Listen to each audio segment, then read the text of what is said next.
Target audience আমরা প্রত্যেকেই যখন কোনো কিছু করি, ব্যক্তি জীবনে, ব্যবসায়িক জীবনে,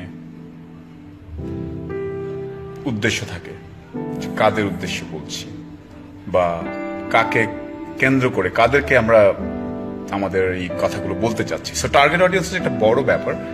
আমার এতদিনের শিক্ষা থেকে, চাকরি থেকে আমি টার্গেট অডিয়েন্স, আমরা যারা লিখছেন, ধরেন ফেসবুকে অনেকে অনেকভাবে লিখেন, তো কার জন্য লিখেন? বা যখন কোনো কেউ নাটক বানান, সিনেমা, এক একজন এক একটা টার্গেট অডিয়েন্সকে নিয়ে কাজ করেন। ইভেন এক একজন সাহিত্যিক এক এক রকম। এই টার্গেট অডিয়েন্সের কারণেই জনরা ব্যাপারটা এসছে। এখন যে ফর এক্সাম্পল ইউনিলিভার বা ওই যে কি বলে, যে যারা কাপড় কাচার সাবান বা ইয়া বিক্রি করছেন, তাদের টার্গেট অডিয়েন্স হচ্ছে যার কাপড় ময়লা। সেই মানুষটাকে সে বারবার বলছে কাপড় ময়লা হলে এটা করবেন, ওটা করবেন। আবার যিনি একটু স্বাস্থ্য নিয়ে, শিক্ষা নিয়ে কাজ করতে, তাদের এক একজনের টার্গেট অডিয়েন্স এক এক রকম। আমার টার্গেট অডিয়েন্স কারা? আমি কাদের জন্য ফেসবুকে বা ভিডিওতে কথা বলি, এটা একটু ক্লিয়ার করার জন্য। মানুষজন এক একজন এক একজন। আমি কাদের জন্য কাজ করতে চাই? আমি বাংলাদেশের একটু যারা মফস্বল থেকে, একটু গ্রাম থেকে উঠে আসার চেষ্টা করছে, এখনো ইংরেজিটা অতটা ভালো বলতে পারে না, সেই ছেলেটার জন্য কথা বলতে চাই। সো সেই ছেলের জন্য কেন কথা বলতে চাই? বিকজ আমি একই জায়গা থেকে উঠে এসেছি। আর যখনই কেউ একটু উঠে আসে, একটু আর্থিকভাবে সচ্ছলতা হয়, আমরা একটু ভুলে যাই পেছনটা। আমি ভুলতে চাই না। আমার অধিকাংশ কথায় ফেসবুকে আপনারা দেখবেন যে টার্গেট অডিয়েন্সের কথাটা আসছে, আইবের কথা আসবে, ঢাকা ইউনিভার্সিটির কথা আসবে, যে কিভাবে ভর্তি হতে হবে, হলে কি হবে জীবন। এই জন্য বারবার, বিকজ আমার টার্গেট অডিয়েন্স হচ্ছে ওই ছেলেটা, ওই মেয়েটা, যাদেরকে একটু হোপ দেখাতে হবে, একটু আশা দেখাতে হবে।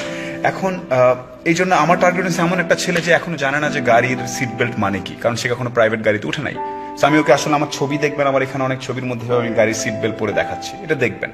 আমার টার্গেট অডিয়েন্স এমন হতে পারে যে সে কখনো জানেই না যে 5টা অকেশনে 5 রকম জুতা পরা যায়। এই জন্য আমি তাকে হয়তো বলবো যে এটার সময় এটা পরবে, এটার সময় এটা পরবে।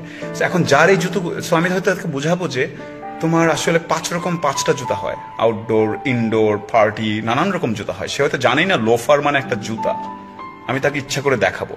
কিন্তু যার আবার ওই 5টা জুতা আছে, বা যে স্ট্যানফোর্ড, ক্যামব্রিজে পড়ে ফেলেছে, তার কাছে দেখে মনে হবে কি যে করতেছে, এটা তো একদম খ্যাত ব্যাপার স্যাপার। কিন্তু যার কাছে নাই, মফস্বলে যে ছেলেটি, উঠতি অর্থনীতিতে অনেক ছেলে মেয়ে আমরা সামাজিকভাবে, আর্থিকভাবে অবস্থা পরিবর্তন করতে চাচ্ছি, তার কাছে মনে হবে ও মাই গড, আমি তো জানতাম না যে এরকম 5টা জুতা পরা যায়। ও আচ্ছা, টাই এইভাবে পরে, আচ্ছা এইভাবেও বলা যায়।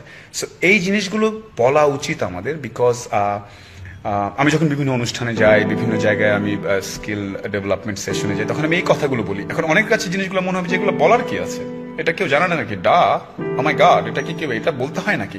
হ্যাঁ, বাংলাদেশের অসংখ্য ছেলে মেয়ে, অসংখ্য তরুণ তরুণী এখনো আর্থিক অসঙ্গতির কারণে জানে না যে টাইয়ের সাথে এটা পড়তে হয়, জামার সাথে এটা করতে হয়, আইবিএতে ভর্তি হলে এটা হবে, কর্পোরেটে চাকরি হলে ওটা করতে হয়, আচ্ছা এটা। সো খুব বেসিক জিনিসগুলো আমাদের অনেক ছেলে মেয়ে জানে না।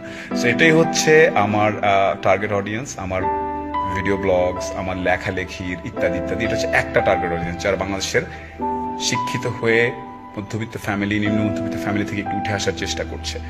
সেটা আমার একটা দ্বিতীয় টার্গেট অডিয়েন্স হচ্ছে, আমি কান্ট্রি ব্র্যান্ডিং নিয়ে অনেক কথা বলি। আমার দ্বিতীয় টার্গেট অডিয়েন্স, যাদের কাছে আমি ইম্প্যাক্ট করতে চাই, সেটা হচ্ছে যে একদম বাইরের যারা। আমি অলরেডি কাজ করছি কয়েকজন, যেমন আমার ইন্টারসেকশন পয়েন্ট সুইডেনে, আমি ওদের সাথে কাজ করছি। আমি আমাদের পররাষ্ট্র মন্ত্রণালয়ের সাথে মিলে আমরা চেষ্টা করছি বাইরের দেশগুলো। ওখানে দেখা যাবে যে আমি আবার ইংলিশে লিখছি অনেক লেখা, আমি আবার একদম আমার ব্লগে খুব প্রচন্ড ইংলিশ দিয়ে কথা বলছি, এটা একটা ইন্টারন্যাশনাল ল্যাঙ্গুয়েজ। আমি আমার দুটো টার্গেট অডিয়েন্স ঠিক করে নিয়েছি। একটা হচ্ছে আমাদের শিক্ষিত, unemployed, struggling middle class, lower middle ক্লাসের তরুণ তরুণী, যাদেরকে সবাই ভুলে যাচ্ছে। আর আমি যেহেতু স্ট্যানফোর্ডে, ক্যামব্রিজে পড়িনি, সো ওই টার্গেট অডিয়েন্সকে গিয়ে আমি কথা বলে লাভ নাই, বিকজ আমি জানি না তাদের লাইফস্টাইল, তাদের কাছে অনেক ক্ষেত্রে মনে হতে পারে যে উনি কেন এগুলো বলছেন। আমার সেকেন্ড টার্গেট অডিয়েন্স গ্লোবাল। আমার যতটুকু ক্যাপাসিটি হয়েছে কথা বলার, বিভিন্ন জায়গায় চাকরি করার, I want to brand my country, এবং এটা নিয়ে আমরা কাজ করার চেষ্টা করছি। অনেকেই সাহায্য সহযোগিতা করছেন। আবারও বলছি, এই জন্য খেয়াল করবেন আপনারা ফেসবুকে যখন বিভিন্ন জনকে ফলো করেন, যে ওনার টার্গেট অডিয়েন্স কারা, উনি কি উদ্দেশ্যে এই কথাগুলো বলেন, এটা বোঝার চেষ্টা করবেন। বা আপনিও আপনার টার্গেট অডিয়েন্সটা বের করে নেবেন, যে আমি কাদের সাথে কথা বলতে চাই। হতে পারে আপনার টার্গেট অডিয়েন্স উচ্চ মধ্যবিত্ত, হতে পারে আপনার টার্গেট অডিয়েন্স একদমই উচ্চবিত্ত, হতে পারে আপনার টার্গেট অডিয়েন্স রাস্তার স্ট্রিট কিডস, যদি ওদের স্মার্টফোন নেই, ফেসবুকে কিছু বললে দেখবে না। সো এইভাবে আস্তে আস্তে করে আমাদের সবাইকে একটু চেষ্টা করতে হবে। আর ডেফিনেটলি উঠতি অর্থনীতির দেশ, আমি আগেও বলেছি, এখনো আমরা অনেক কিছু বুঝি না, এখনো ইন্টারনেট খুব সহজলভ্য হয়ে যাচ্ছে, মনে হচ্ছে যে যা ইচ্ছা আমরা বলে ফেলবো, বাট কখনোই সবসময় খেয়াল রাখতে হবে যে nothing gets lost from internet. It will come back. So please remain very polite in internet. আর যখনই কোনো লেখা পড়বেন, টিভি দেখবেন, ব্লগ দেখবেন, কারো পোস্ট দেখবেন, বোঝার চেষ্টা করবেন যিনি কোন অ্যাঙ্গেল থেকে, কোন রেফারেন্সে, কাদের উদ্দেশ্যে বলেছেন। এটাকে বলে রেফারেন্স পয়েন্ট। কোন রেফারেন্স থেকে উনি কথাগুলো বলছেন, কাদের উদ্দেশ্যে বলছেন, তখন দেখা যাবে যে আপনার রেফারেন্স পয়েন্টের সাথে মিলবে না হয়তো, তার মানে এই না যে সেটা ভুল বা সঠিক না। সবসময় check the reference point and audience when you are checking out on any content in internet or anywhere. So আমার টার্গেট অডিয়েন্সদের সবার উদ্দেশ্যে বলছি, তোমরা যারা শহরের বিভিন্ন জায়গায় মফস্বল থেকে স্ট্রাগল করছো ইত্যাদি, আমার গল্পগুলো আমি বারবার বলবো। আমার এটা লাইফ, আমাদের লাইফের সাথে অনেকেরই মিল আছে, থাকবে। Never lose hope, keep on trying. আর একটাই কথা বলছি, স্কিল আপ।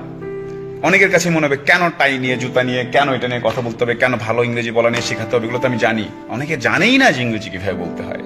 সো এই জন্য আমাদের সবাইকে আরো এগিয়ে আসতে হবে। আমি বলছি আমাদেরকে একটু ওপেন আপ হতে হবে। আর আমাদের দুটো পার্সোনালিটি থাকে মানুষজনের, একটা হচ্ছে এক্সট্রোভার্ট, ইন্ট্রোভার্ট, অন্তর্মুখী, বহির্মুখী।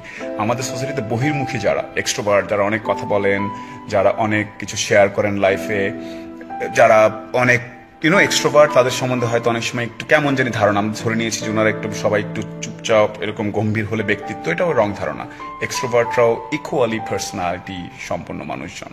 সো আমি একজন বহির্মুখী মানুষ, এক্সট্রোভার্ট। আমার টার্গেট অডিয়েন্স হচ্ছে mass young generation of our country and the global citizens, যার জন্য আমি কান্ট্রি ব্যানিং নিয়ে করতে চাই। So wish me luck. Thank you so very much. Pleasure.